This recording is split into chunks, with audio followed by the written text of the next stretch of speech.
Well, today we have something different because Venus Castleberg is here, the home whisperer, one of my very favorite clients, friends, collaborators, um, and people that I like to refer people to, quite frankly.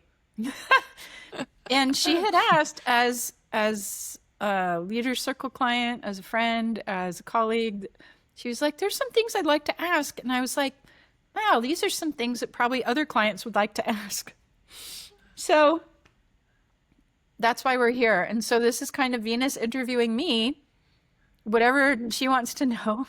And you get to sit in and listen and learn maybe some of the things that you've been curious about. And we just hang out like girlfriends in that way. So welcome. Perfect. Venus, yay. Thank you. Yay. So excited. So tell us a little bit about how you started on this path that you are on Oh now. my goodness. Yeah. Okay. Um, some of you may have heard kind of the basics of this, that, I was very academic. I was very, like, my parents had me tested when I was a kid, and I was tested gifted, like gifted education. They put me in a gifted education program, and I was always, impressive to them in that way, that academic, intellectual way, and I really achieved a lot. Socially, I was not entirely with it. Like, I had very few friends. I had a lot of imaginary friends. I had one or two good friends at any one time. I was very, very deeply sensitive. And so that path led me to being my school's campus minister. I was really deep into my Catholic faith, and I loved retreats and liturgy. And then I was the class valedictorian at high school. And then I graduated and went to Stanford University and was kind of that intellectual golden girl a little bit. And after graduating Stanford, I went to law school.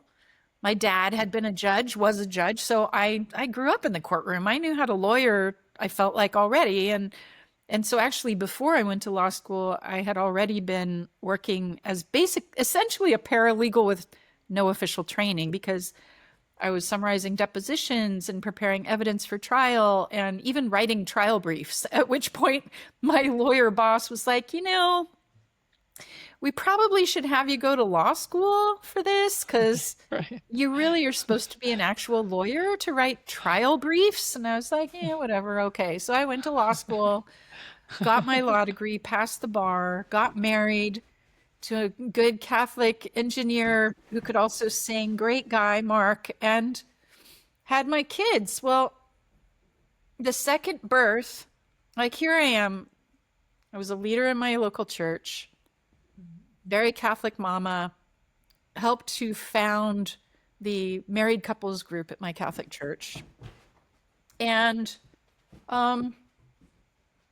and then I had my second kid, Clarice. And that birth blew me open. Like, that birth really changed me. And I'd always been somewhat intuitive. I'd always been a dreamer. I'd always been creative. Um, but suddenly I had spirit guides that were talking to me in my dreams and in my waking. And suddenly I could sense energies around people. And suddenly, if I put my hands on people, they would accidentally get better from things, like knee injuries would heal, or they would stop having certain allergies, or like weird ass stuff that I was just like, whoa. And I, it felt natural inside myself, and it felt like, oh, I always knew you were bigger than all that, God. Like, I knew that God was so much bigger than what I'd been taught and the Catholic, framework. It was so much bigger. And I'd always been a mystic and a progressive Catholic. So it's not like I was, in a total box, but being freed from that and witnessing all the different dimensional layers, and the fact that there are interdimensional realities that are affecting us. And I could talk to the dead people, and I could talk to the spirits, and I could it was so much so fast. Strangely, inside myself, it felt relatively natural, but it really did not fit in my world that I'd created. It didn't fit in my marriage. It didn't fit in my Catholic community. I hear your dog playing with a squeaky. I'm sorry. like like she's been sleeping all day long and Yeah, now it's like she's like, now's the conversations time with to play. girlfriends, so they just gotta deal with a little squeaky toy now and again. Yeah, Yeah. it's all good. Um, so yeah, it was scary. It was Hmm. scary in the social way. It was scary, like now my mom and dad think I might need medication because I'm Mm, quote unquote hearing voices. And right. now my husband is like, where's the Catholic lawyer I married? You know? Hmm. And but at the same time, miracles are happening. You know, Right. people, I could use these gifts to really help people clear blocks and feel better and get to know their own guides and their own connection. I thought this is pretty rad. So I started saying yes when people asked me to do a reading or a healing, and people started calling me a shaman. And so I Hmm. thought, well, I guess that's what I am, you know, but I had no idea Right. what the framework was. And I really just was guided and led serendipitously to clients and opportunities to, so that's how it Awesome. started. Yeah. Yeah.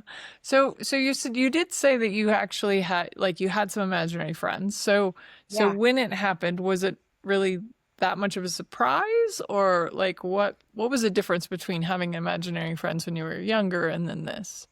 That's a great question. I think I always felt like I remember when I was 13 years old and it was time to get confirmed as a Catholic.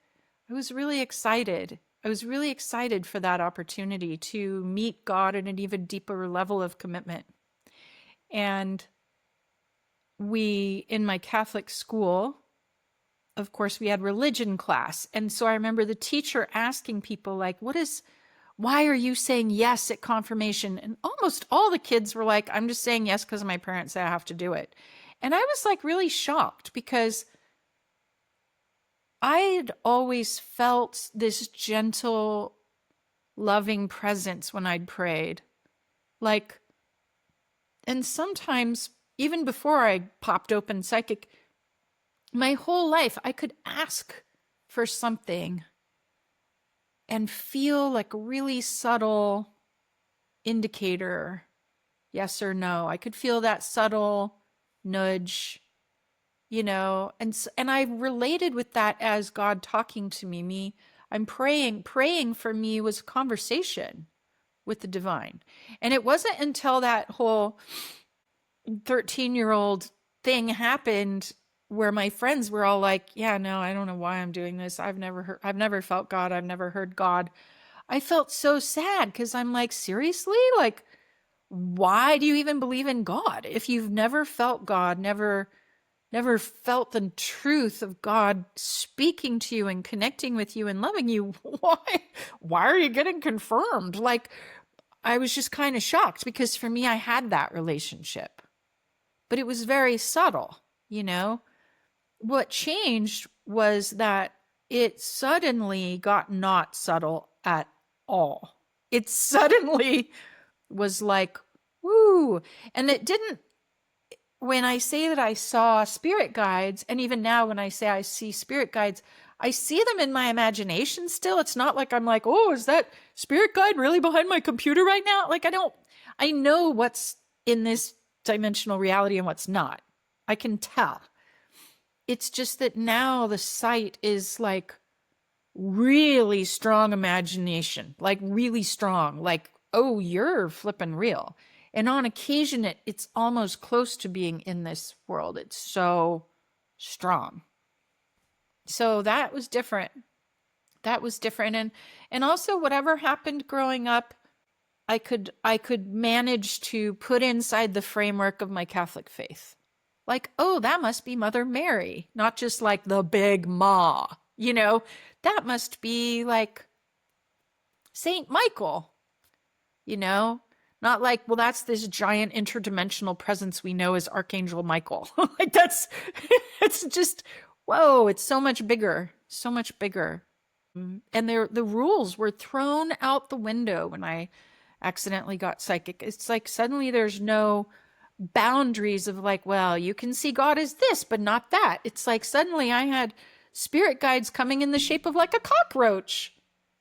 And I could tell this is a divine essence, but inside a cockroach? Ew.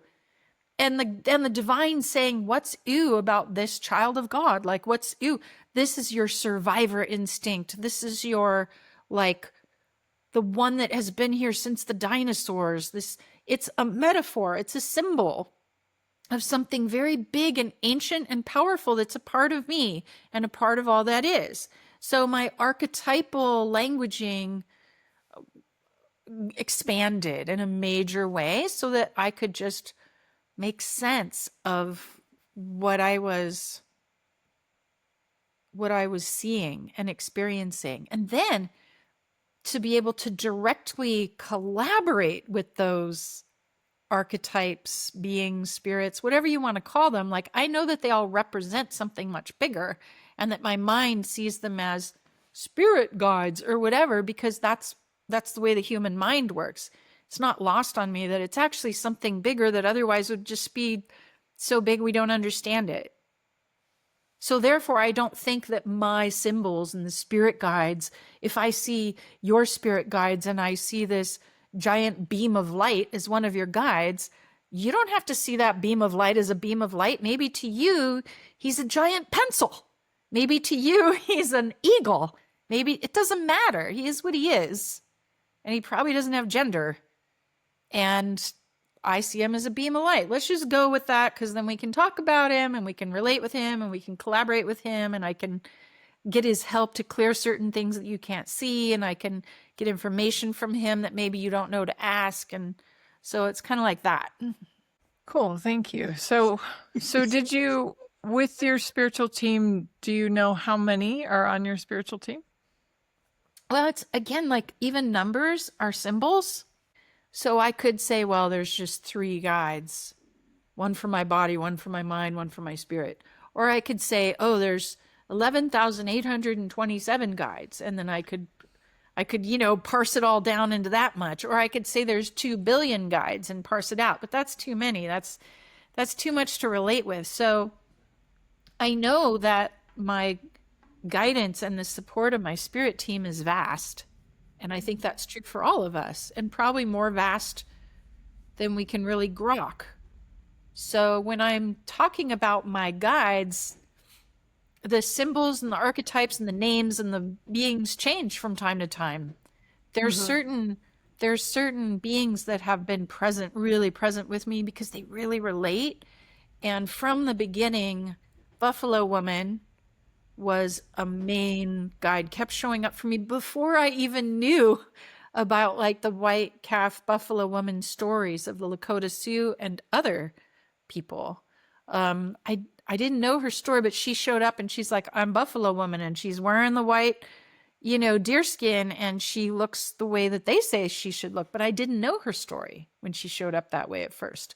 So that tells me something about how these archetypal spirits also, they can be the same for different people. Sometimes we're tuning into the same energies and they show up with the same outfits even. I don't know how that works, but it does work. So when I'm working with my guides, I have learned to, what's worked for me is to kind of have different teams. Like when I was doing a lot of clearing of some of the stuff you're doing now, clearing poltergeists or ghosts from homes, I had this team of like zombie looking dead guys. And they were goofy and funny, and they were always decomposing and kind of, sticky and gross, but they helped me make friends with the dead and help me not feel spooked out by stuff that would otherwise spook people out. Because I'm like, no, I also have friends that are like that. Don't worry, we can work with it. So that was handy. And then I have this team of I call them my mud women, because they're like elder indigenous auntie looking women in maybe their 60s who are covered in mud all the time. They're always like taking earth and herbs and smacking them on me to heal my body. And that's a great archetype to work with, because I remember that I'm part of the earth, and it literally grounds me out. But it's different all the time, with a few through Yeah. lines. Yeah.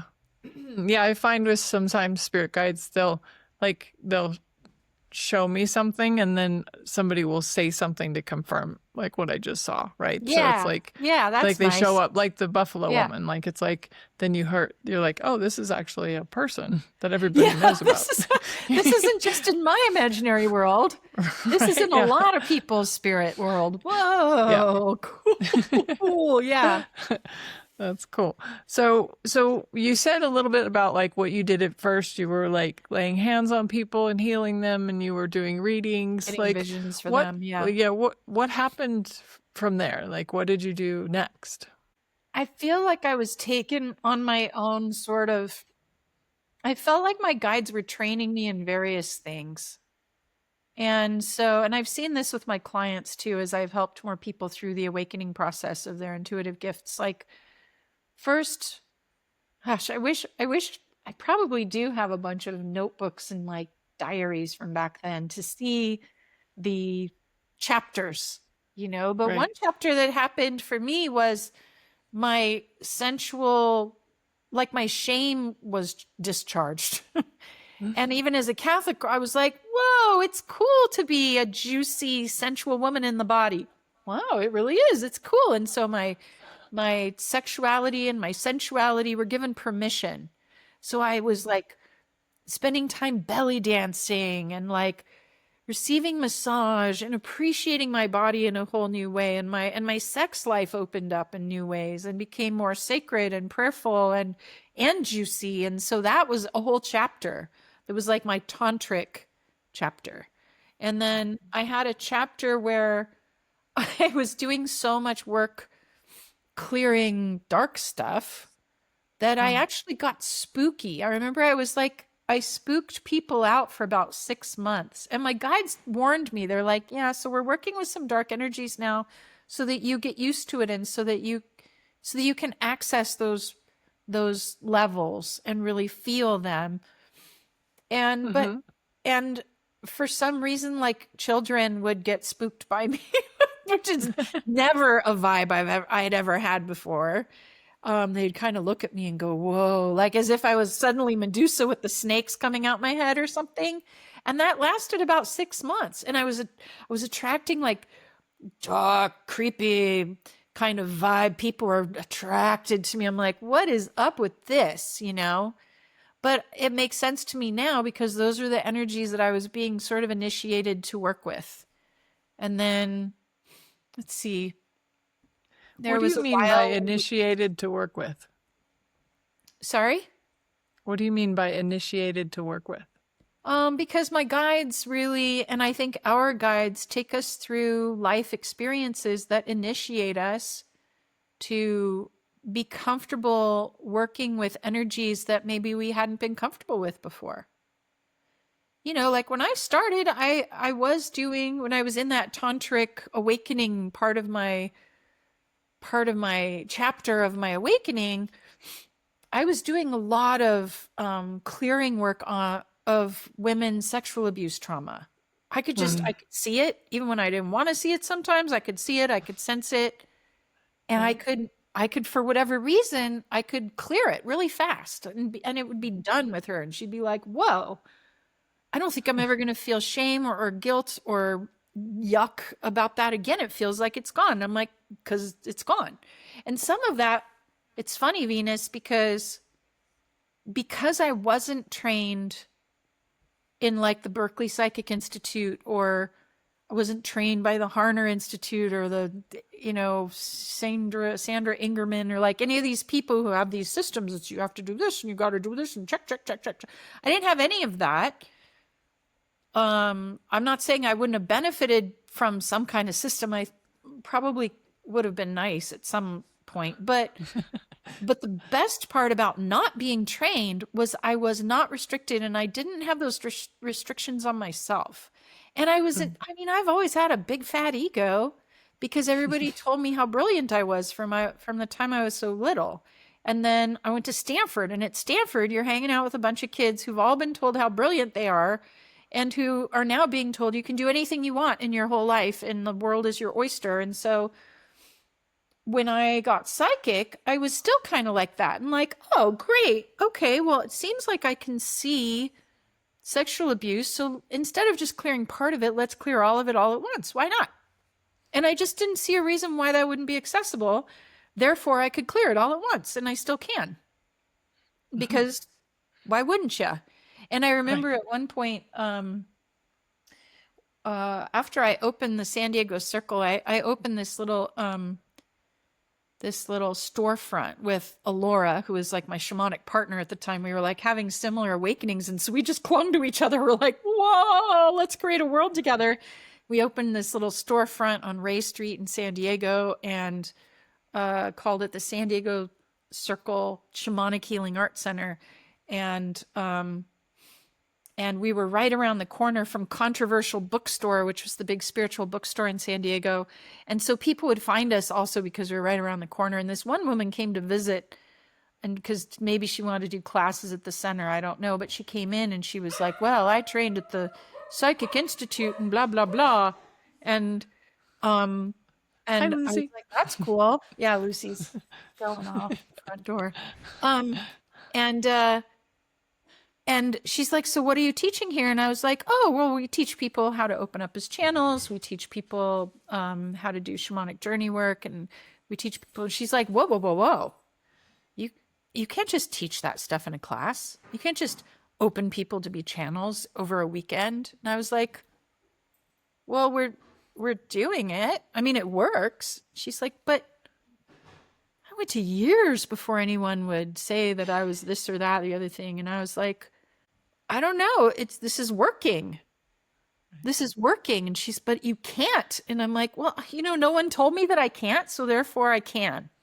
And I learned later some of why we go slower is to make sure that it's grounded and make sure that people know protocol, make sure that people, have all their safeties. But, I remember one thing she said when I was like, well, why can't you teach people like to shamanic journey in a weekend? Like, yes, you can. And she's like, no, you can't. She's like, it's really dangerous. I'm like, what's dangerous about it? She's like, well, you've got the drum beat. And if they're like listening to a recording of the drum beat, and if the electricity were to go off and the stereo shut down and the drum beat stopped while they're out there, they could be lost.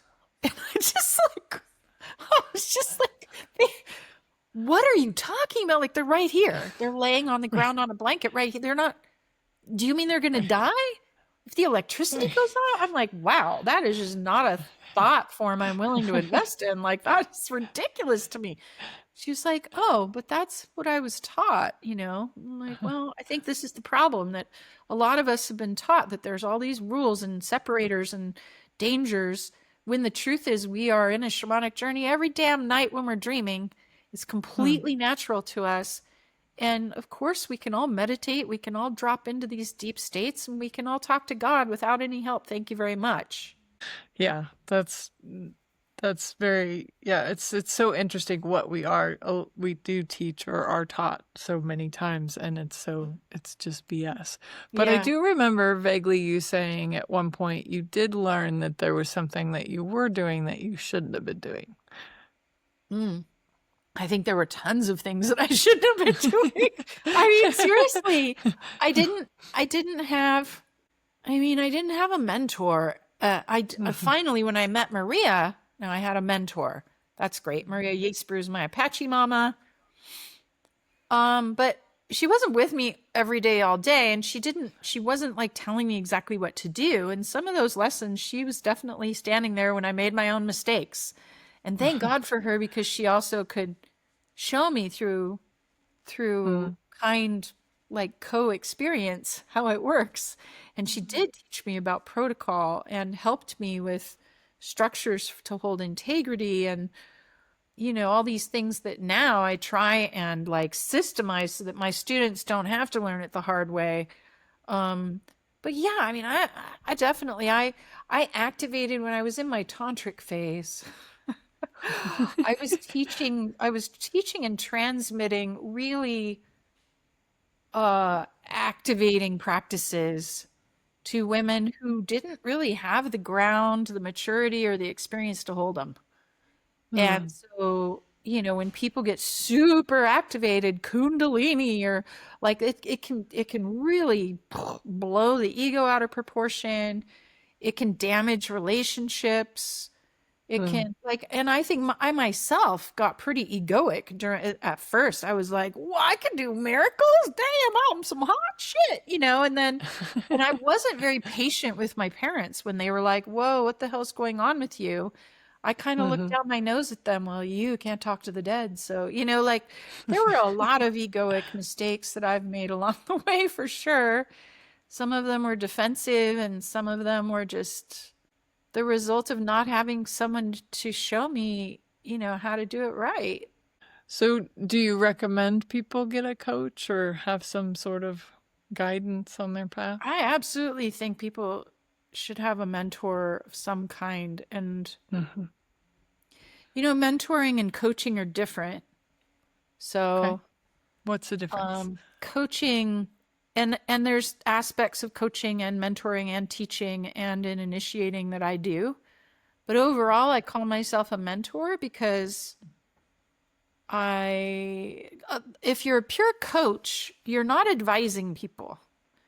You're Mm, just, you're holding space and you're reflecting back to them and you're encouraging them.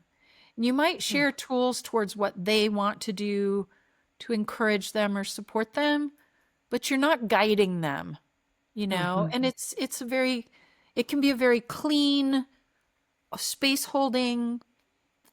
It's kind of therapy adjacent in a way. mhm, Um, the way a lot of people practice therapy. And mentoring is more like, if you want to find a mentor, you want to find someone who has walked a path similar to the one you're walking. mm, Someone who has integrity and doesn't need to control you, doesn't have some big agenda. You don't need a guru who wants you to put them on a pedestal and do it their way. You don't need a religious leader. You don't mm, need a boss. A mentor is someone who wants you to be empowered to walk a similar path in your own way. mm, And you want to choose someone, I think, who has walked a path similar to the one you're walking. mm, So some people will go out there and they'll hire, like, it's cool to have a business teacher, a business coach. And that actually is a role I play too, but like, it's cool to have that. But unless you're trying to become a business coach of the type they are, they mhm, can't be your mentor. They're not your mentor. mm. Right. If the path you're on is to become a professional channeler, who channels to thousands of people, find a mentor who's not only on that path and has succeeded in that path, but who has the ability to guide you through systems how to get there. So it's like a Mm, mix of teacher and empowerment and guide, not just like reflective, like, well, last week you told me you wanted to make $1,000. So how many sales calls did you have? Like right. that's coaching. Yeah. Well, Mentoring thanks goes a for lot deeper, clearing that up. I've had both, and yeah, I can definitely tell the difference. And right? yeah. So when people like come to you now and they're like, okay, well, you did the tantric stuff, you did you had the dark work, but what do you tell people that you do now if they ask you? I tell them that I'm a mentor and Mm. my sweet spot is really like sometimes I'll say I'm an intuitive strategist because I like saying both intuitive and strategist in the same phrase. Um, and I'm a good mentor, teacher, intuitive strategist for particularly for women or and men who are strong in their feminine, who are here to walk the world as a wisdom keeper, a wisdom teacher, a mentor themselves, who are here to bridge the worlds, to not only be really effectual in the world of business or professionalism or nonprofit or arts or whatever their thing is, but who are also to do that while collaborating with spirit. So the truth is we don't have a lot of words for that. I like to use words like, people who are gifted. And in my case, like I said at the beginning, I was identified as gifted child. Well, right now, when we say gifted child, we mean they did well on the IQ test. Right. That's just one form of gift. Right. And I think, though, that a lot of kids, especially who are identified as gifted or creatively gifted, are actually intuitively gifted, but we're not recognizing that. And often we don't get recognized for our intuitive and our creative depth and genius until much later in life. And that can be a wound we carry. And so a lot of the folks that really get successful working with me are those people who are also, they've always felt gifted. They have some special gifts, but they didn't know how to use them or leverage them or balance them with the intellectual stuff.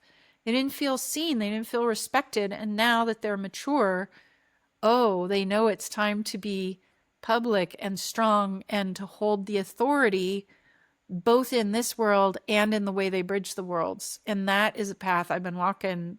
And because of my systems mind, I've created a whole system with the soul gift quiz and the genius assessment and to make sense of it. To make sense of it. Yeah. Yeah. And business is a I'll part of say, that. Business yeah. leadership are an important part of that and the results that people are often looking for. But the growth happens, as you know, in an intangible way that affects very strongly the tangible world. Yeah. Yep. And if you're new to Melissa's podcast or just listening as for the first time, the soul gift quiz that she has is amazing way to just start to like get an image into like who you are. And when I found out I was a double transmitter, it like completely changed everything that I was doing. And I was like, so yeah, total game changer. And that's after running your psychic university. And like, that's what was so fun for me is when you identified your double transmitterness with the quiz, it blew you open and surprised you, even though you'd literally been doing profound transmitter work for decades. It's like awesome. Awesome. Yep. Yes. Yeah. So you can always learn more and grow more. Yeah. I'm curious, do you know what's next for you?